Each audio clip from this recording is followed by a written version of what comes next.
Hey guys, this is Danny Boy. I got some Monk beta gameplay for you for patch 13, showing the new runes. As I said in a previous video, the Monk really hasn't changed too much. His abilities have been reordered a little bit. He's gotten, obviously the new runes. But he plays pretty much the same. He's basically just got some better AoE going for him. Unfortunately, I'm definitely running out of things to say at this point beyond just commenting on what's going on in the gameplay. So, let's see. Let's go off topic again, that usually helps. And this is actually a game from the same developer, but for one thing, I'm definitely looking forward to Mists of Pandaria. Though I have not played World of Warcraft since Cataclysm launched beyond the first few weeks of that. I do still enjoy the game, I miss the game. I will definitely be going back to the game when Mist comes out and trying out the Monk for sure. I think I've mentioned in other videos that I am interested in. Looks like we had a crash here. That's why there was that bit of a pause in the gameplay. I'm looking forward to the idea of a melee healer. I'm looking forward to the Monk, and by which I mean the Monk. I'm looking forward to the Monk's take on tanking, and even the DPS. I mean, who knows? It could happen. I'm not really into DPS anymore, but it could happen. Beyond that, I really would like to see how they're going to change Beastmaster Hunters to make them more unique. I think they finally decided to make Kill Command Beastmaster only and make that their signature. Very glad for that. I've been clamoring for that since Cataclysm Beta. I thought it was idiotic that Survival Hunters and Marks Hunters even had Kill Command anymore. It was an incredibly niche ability and just yet one more ability they had to worry about in their priority systems. So glad to see that, but I'm hoping for some new interesting abilities. They just updated the talent calculator for Mist, if you haven't seen, which introduced new level 90 abilities for hunters. It used to be a couple of augmentations to the frost trap, like black ice was one of them, and then another thing, and then the transmorph trap, and those are now level 75 abilities, I think.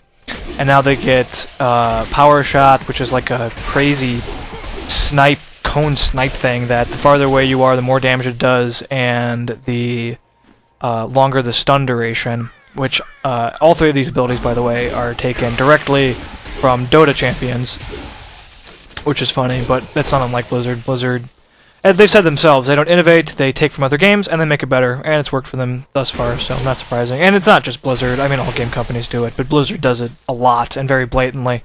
They're also getting a kind of an entangling shot thing, where you shoot the ground and enemies get chained to the spot, and if they move out of range they get stunned, I think. And one other ability, what was it called? I think it was like Glaive Toss or something like that, Glaive Throw. Basically Beastmaster's ability from Dota, Dota being Defense of the Ancients. If you don't know what that is, go look it up. It's like League of Legends or Heroes of Newerth, or any of the other duplicates, Dota 2, blah blah blah. Where you toss two weapons, they do damage, and then they pierce their enemies, and they do more damage coming back, just like a boomerang ability. They all looked very interesting. I'm definitely interested to see how Beast Mastery Hunters are changing. Though I don't generally play DPS anymore, Beast Mastery Hunters have a special place in my heart because they are a pet class, and I absolutely love pet classes in pretty much any game. Still pissed that SWTOR doesn't have a true pet class, but I've talked about that before. I do know that they're finally making Kill Command Beast Mastery's signature. They're removing it from Survival and from Marks, at least that's the current design. I'm very pleased to see that. I've been clamoring since Cataclysm Beta for that change. Intimidate is a terrible signature, and all Kill Command does is adds extra unnecessary complexity to... I mean, it's an incredibly niche ability, and it just makes the priority systems for Marks and for Survival that much more unnecessarily just annoying. Just annoying, I think, is the word I would use. So that's nice. I definitely can't wait to see how they're changed and made more entertaining. The new Ember system for Destro locks looks really cool. Similar to making them kind of like Bright Wizards from Warhammer. Beyond beyond that, you know, mages look really cool. A lot of arcane abilities. Ascendance for shaman sounds amazing. You turn into an elemental and get some additional abilities. It's all interesting, but by far the monk is what I'm most interested in. I definitely will be going back to the game when Mist releases. I'm definitely looking forward to finally getting some monk information, which will more than likely drop in mid-March, like March 14th, when the press tour for the game happens. So that'll be cool. I'll be going back to SWTOR, guys, but for now I'm gonna, you know, finish up this, and then I might be doing Mass Effect 1 and 2. We'll see. But I haven't forgotten about SWTOR. I do enjoy the game, but too many games to play, too little time. And you know, I also do other things beyond play video games, so that's also, you know, a bit of a problem. So, you know, work and school and blah blah blah. To actually talk about the gameplay at hand, I have to say Monk is not my favorite class by any means. I've picked up the ranged ability now, and you know, I have dashing, strike, and whatever, and he really isn't that. Kind of like the Demon Hunter, he's really not that entertaining from the get-go, in my opinion. I'm sure a lot of people will like him. He's kind of has a fighting game feel to him. I'm also not into fighting games, though, so that kind of makes sense. Again, he hasn't really changed much. When the game releases, if I play a monk, and I probably will eventually, I'll definitely be trying to... The one thing that intrigues me about him is just his support sort of feel to him, with the mantras, and just with his healing ability, Breath of Healing, I don't know what it's called, Breath of Life, something like that, I don't know. I am definitely worried about the mantras in the twisting aspect of them. Twisting, mantras, at least in the previous build, for a short, like, 2-second window, when you first equipped them, applied them, cast them, you would get an additional benefit. And it was pretty significant to the point that it would definitely be worthwhile doing in difficult fights, especially like on Inferno against bosses or whatever, especially in a group setting. So, I hate twisting. It's been around, it's an incredibly dated mechanic that's been around since EverQuest, probably before EverQuest. Bards twisted songs in EverQuest, Paladins twisted auras in Dark Age of Camelot, and even more recently, Knights of the Blazing Sun and Chosen twisted their strategy, aura, warcry, whatever they were, in Warhammer Online. It's definitely not a mechanic I enjoy, and yes, you can opt out of doing it, but as long as it's there, players will do it, and you should just remove it, and it shouldn't be an option because it's a punishing mechanic to players. Incredibly tedious, and it's one of the few examples where I think developers really should protect players from themselves, and then in that instance, because it's bad design. So hopefully that'll go away if it hasn't already. I really didn't check. I didn't level up my monk high enough to even get the first mantra, because who cares? It's essentially a passive ability that you click every so often, and it added like survivability, which is useless in beta because everything's easy. But I'm definitely interested in trying to make a support-geared monk that fights primarily at range with this ability you're seeing right now, this reach ability.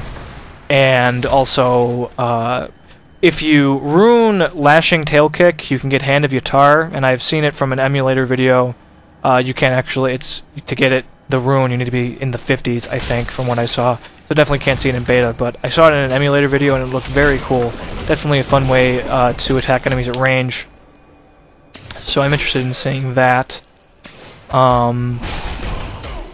Or rather, trying that when I can. You're seeing Blinding Flash now. It's essentially an AoE stun. Actually is valuable. It's of all the characters that need survivability, Monk, pre-level 6 weapon, because of his kill speed, definitely nice for the additional survivability at this point in the game. Eventually it doesn't really matter, but you'll see of all the characters, I probably had the hardest time surviving on the Monk. I am, of course, playing naked. That's part of the problem. If I had any armor at all, it wouldn't be an issue, but I'm playing naked, so...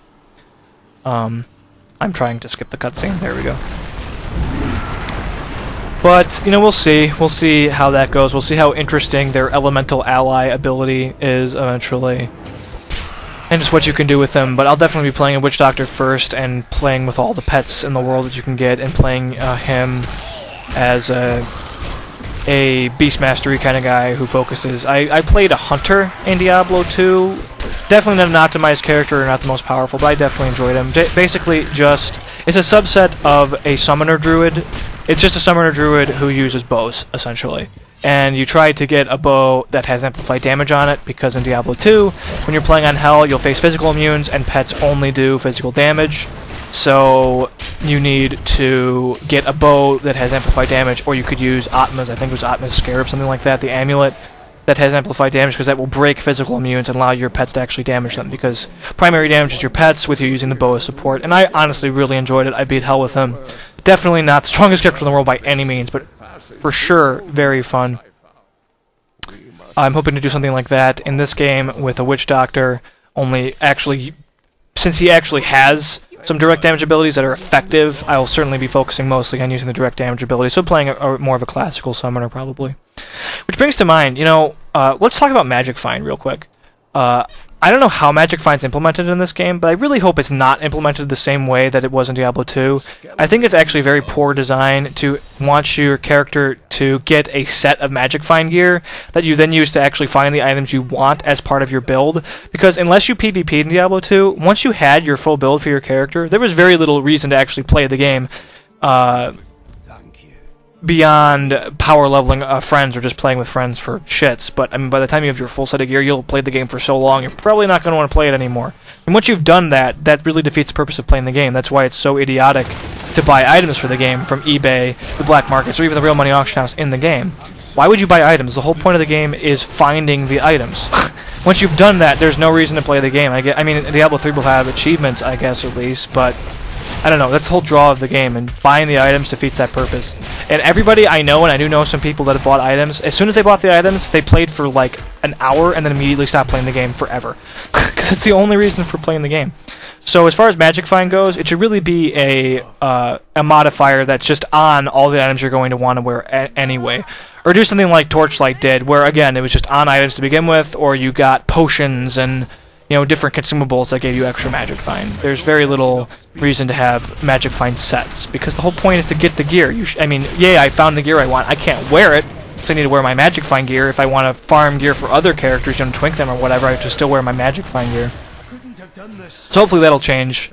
I have found items that have Magic Find on them, but it definitely seems to be a far more common modifier than it was in Diablo 2. So hopefully that system will be improved dramatically, because as it was pretty dated, and Torchlight did it far better.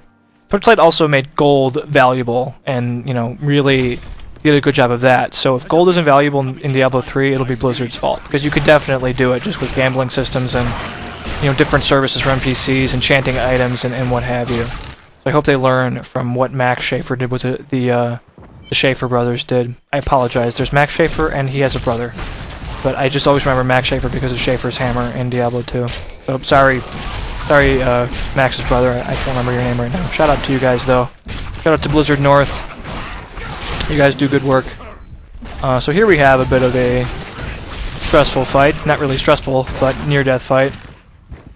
Trying to create a little distance so I can just hit them from range, but doing an okay job. This is not one of my deaths. I'll spoil it for you. I die later.